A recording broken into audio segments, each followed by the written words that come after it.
IndyCar capped off a fantastic 2021 season at the Acura Grand Prix of Long Beach today.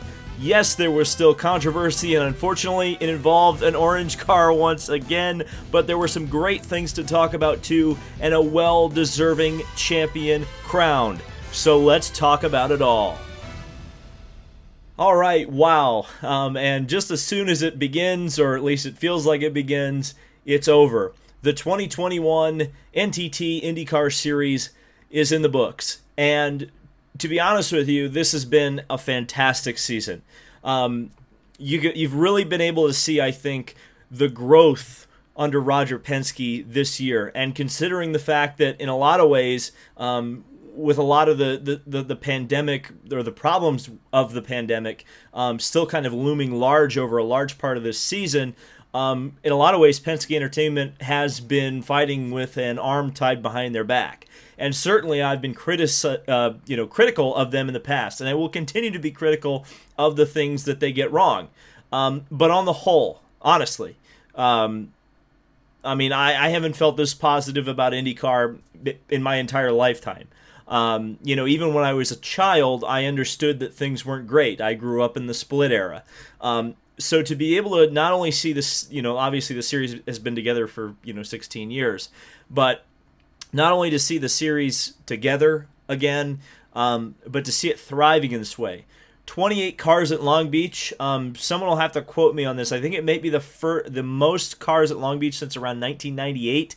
And really, we're getting to not only pre-split levels of car count at IndyCar races, but we're getting to car counts that may, week in, week out, exceed, great seasons like 1994 next year. And you think about that, and, 94, 95, 93, around there, those were the most profitable, boom times in IndyCar. Those are the ones that we all kind of look back on, watch YouTube videos ago. That was peak IndyCar.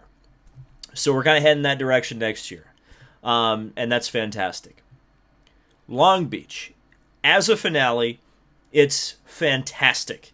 A big event feel finally for the finale. Well, I think we had a big event feel last year at St. Petersburg. I was fortunate enough to go to that race. Again, decided against Long Beach this year. I figured because it's going to happen supposedly again in April, though I would not be mad whatsoever if I had to postpone my first trip to Long Beach until September or October of next year, just so we can have it as the finale again. Because I think one thing that everybody always talks about, and I completely agree, is that the Indianapolis 500 is such a huge part of this series, rightfully so, but in a lot of ways, the winner of the 500 overshadows the winner of the championship. Obviously the winner of the 500 is probably always going to overshadow the champion of the series to a certain extent.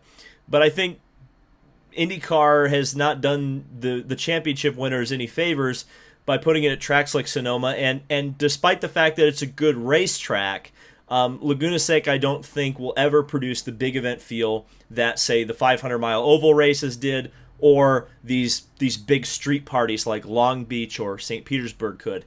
So I'd like to see, if not next year, next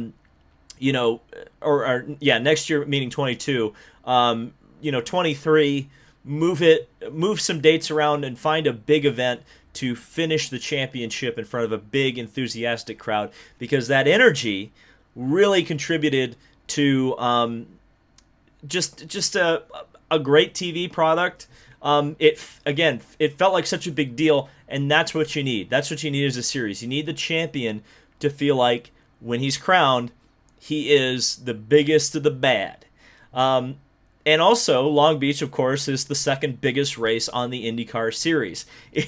I looked at it and I said, 46th, the 46th running of this event. Long Beach is nearing 50 races. There's not many races that get much less to 30 or 25. The Brickyard 400 is a great example of this. 50 Long Beaches we're getting up close to. That's an unbelievable mark. And that prestige leads to some angry people. I'm going to present this uncensored, so hide your kids, hide your wife for like the next 30 seconds, because Elio Castroneves dropped the greatest rant in an IndyCar race since the days of A.J. Foyt. And it's appropriate that Elio joined the 4-time winners club for IndyCar this year and is now acting as big and bad as his record shows. There was a problem with Alexander Rossi in the warm-up session. Rossi was coming out of the pits. Elio tried to pass him going into the fountain section. They got together. This is what Elio thought of that move. Coming out of the pits, the guys coming out of the pits. I'm the old guy here. He's the one that had the mirror. He should take a look at what's going on. And it's totally unnecessary. Totally unnecessary. It's absolutely insane. So I'm pissed off about it. But anyway, just come down and move on to the race. But your turn will come. How much does this set you back in preparation for the race? Oh, you got a chance it's to win? ridiculous. It's a fucking warm-up. It's ridiculous. I gotta watch it. It's absolutely insane. What is kidding around here? Yeah, that's just fantastic. So I'm going to focus on 4 drivers today. I'm sure, as you've seen on the bottom of the screen, there are so many other names. If I talked about everybody that I wish I could talk about right now, this video would be an hour long. We will have time to discuss a lot of these people throughout the offseason, so don't worry. And that's what the comments section is for. If you think somebody had a good day or a bad day, let me know down in the comments. Let's have a discussion. And if stuff gets a big enough discussion, we'll talk about it later. But let's talk about the winner of the race first, because the other 3 drivers, of course, were involved in the championship. And unfortunately, Colton Herta was not involved in this championship fight this year. But I've got to give a shout out to him. An amazing recovery. Started 14th on the grid. It's not unprecedented. Alex Zanardi, Michael Andretti, Paul Tracy have all started back in the field at Long Beach and won the race. But the fact that, Herta choked in qualifying, there's no doubt about it. He got into the wall, broke the car when he had clearly the fastest car. He proved that today. But, one of the things that impresses me a lot about Herta, and if he starts really nailing it down, he's going to be unbeatable, is the fact that he can recover from these sorts of setbacks. It doesn't get in his head. He goes back out there when he has the opportunity to immediately recover like this, or, for example, Laguna Seca in 2019, coming off of burning his tires up at Portland, comes back, dominates at Laguna Seca. This is the same situation. Gets into the wall in qualifying, comes back, drives up through the field at a track that's traditionally one that you cannot pass on, and wins the race, a race that he considers his home race. He might be the best street course. In fact, I will just say it. I don't even want to say might anymore. I think absolutely I can say without a shadow of a doubt, Herta is the best street course racer in the series right now, bar none. He's taken that, in my opinion, from Will Power. Obviously, Will Power is not, prime Will Power anymore. He's still a very fast driver and certainly can be very, very fast, as we saw at Detroit, on the street circuits. But, going forward, I think Herta takes that crown. And if he could, especially, I think it's weird because I think his weak point is actually the natural terrain road courses. Ironic because he just won one at Laguna Seca, but I don't think that counts because the Hertas have always been good there. But then the ovals as well, he's been dominant. He should have probably won Gateway. Car broke on him. Indianapolis, I don't even know what happened to him. I think they had some problems in the pits, but he was up there as well. You look at Herta, and I don't think people are, misleading you when they say he is a prime candidate for the championship next year. Because again, if he reins in a little bit of those mistakes, but still has that aggressive, raw speed that has won him all of the races he's run. I don't think Herta's won a single race where he was totally conservative the entire time. So if he can find that balance, I think I said this in a video a couple of days ago, he is going to be damn near unbeatable. This was a fantastic performance. Let's talk championship. Patou Award. Obviously, yesterday's qualifying fiasco cost him dearly. Patou Award should have been in the Fast Six. He should have been competing for the pole position. He should have started in the first 6 positions on the grid. He did not, and the end result is that an optimistic move by Ed Jones spun Pato out, eventually broke the half shaft, the drive shaft in the car, and eliminated Pato O'Ward from even being able to compete for the IndyCar Championship for this year. And unfortunately for Arrow McLaren SP, it knocked him down to third in the championship as well. That's just a really big knife to the heart because, quite frankly, I think Pato absolutely deserved to fight for this championship. Did he have a totally better season than Alex Palou? I would probably say not, but I would say he was definitely the second best for sure in this championship. And the fact that he didn't get to have a fair fight on the racetrack because of a bad move. Let's just call it what it is. Ed Jones was not using his head, to be honest with you. I don't blame him for making the move, and honestly, I don't really even blame him. I don't necessarily blame him, and I don't know I just call it a bonehead move, but I don't necessarily blame the aggressiveness of that move.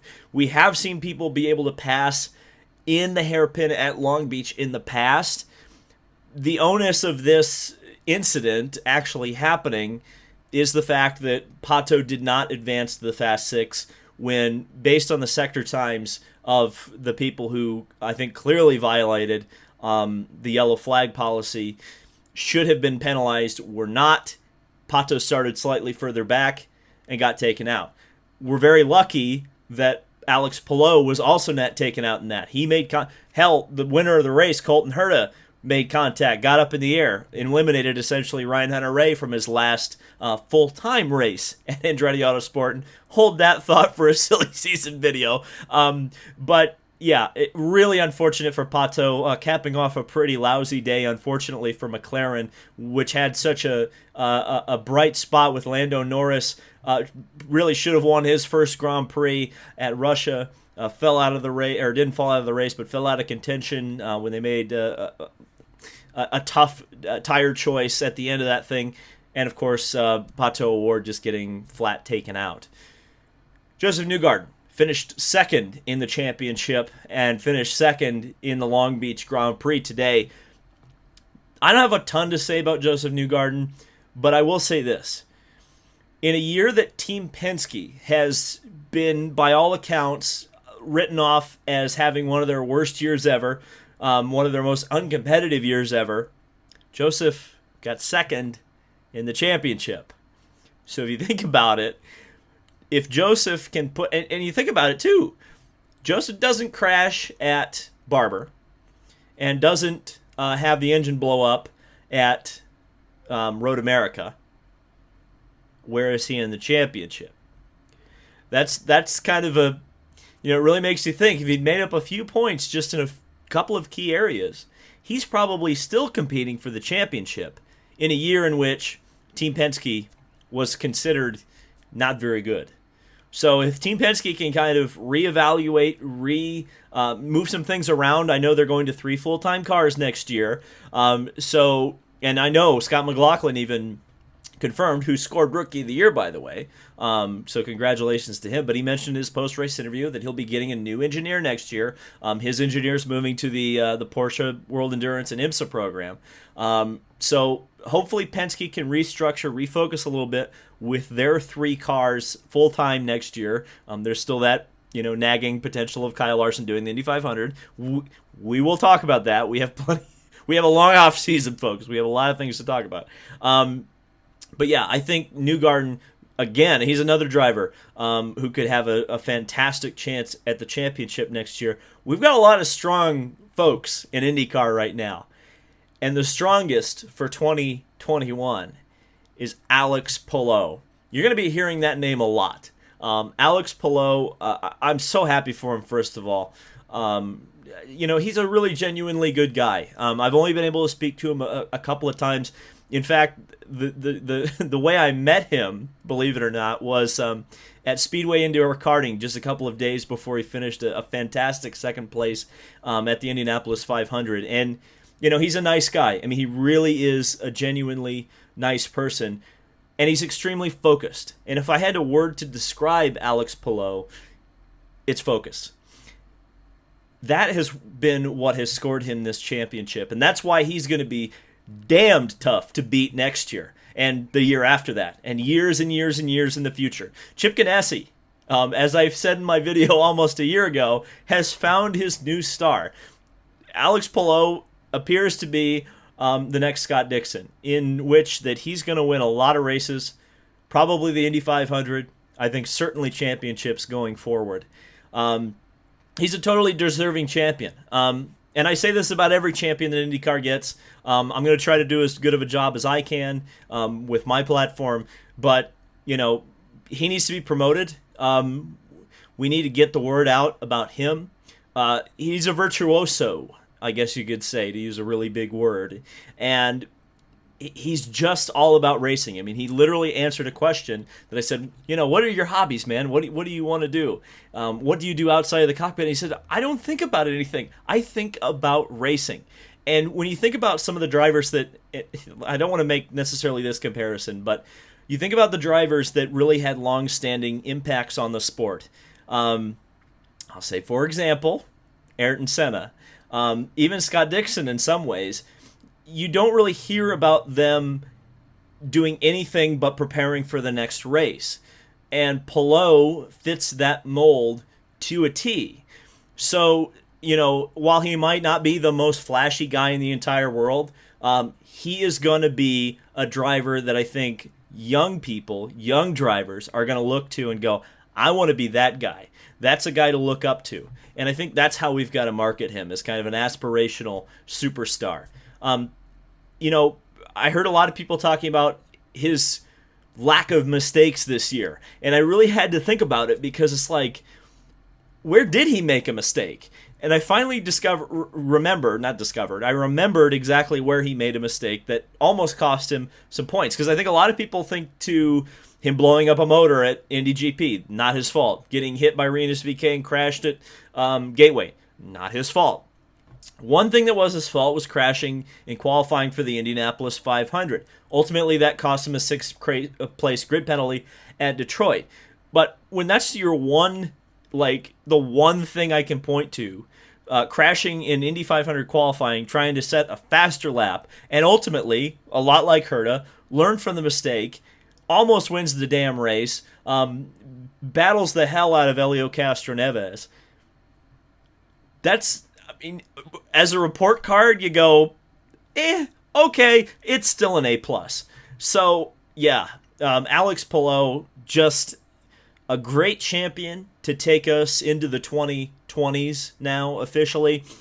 And there's, you know, it's funny, too, because there's all these young stars, Palou, Dixon, VeeKay, O'Ward, but there's also these older guys. You've got Dixon and Castroneves, who obviously we talked about earlier, but that guy's still got the fire. Can we say Alexander Rossi's an old guard guy? Can we say Simon Pagenaud, who'll be going to Meyer-Shank, and that'll be announced tomorrow? Can we say that he is an old guy? I guess we can. It seems a bit weird. Will Power. We've got legends of the sport. We got new legends of the sport establishing themselves. Like I said at the beginning of this video, it's a great time. So don't worry. We've got plenty of things to talk about. Like I said, Meyer-Shank Racing got an announcement tomorrow. They're going to announce Jean Girard as their driver. There was a rumor today on French television. I'm going to have to do a little bit of digging on this because I want to have a substantive video. But Toyota is apparently interested in IndyCar. We'll see how that goes. Obviously, you know, we make videos about OEMs talking about IndyCar, and Reddit gets mad about it. So eventually we'll make a video on that. Plenty of IMSA, plenty of NASCAR stuff throughout the offseason. There's a test at the beginning of October at the Indianapolis Motor Speedway. Jimmy Johnson and Romain Grosjean will be there in attendance running their rookie tests. I don't know what the media policy is going to be for that. Some tests are open to the public, some are open to the media, some are not. If it's open to the media at all, I'll be there. In fact, well, I'll be in Indianapolis anyway, so I'll be there one way or the other. I'll either be on the Turn 2 viewing mounds, or I'll be in the paddock getting interviews, whatever. But the point is, I'll be there to see Jimmy Johnson and Romain Grosjean, unless they close the doors like they did in April. Hopefully they don't do that. But yeah, So there's all sorts of stuff throughout the offseason that we will be able to talk about. Thank you guys so much for sticking with me throughout 2021 for the IndyCar season. Of course, we're going to be talking a lot of 2022, a lot of silly season. You know what the deal is. Lots of videos coming.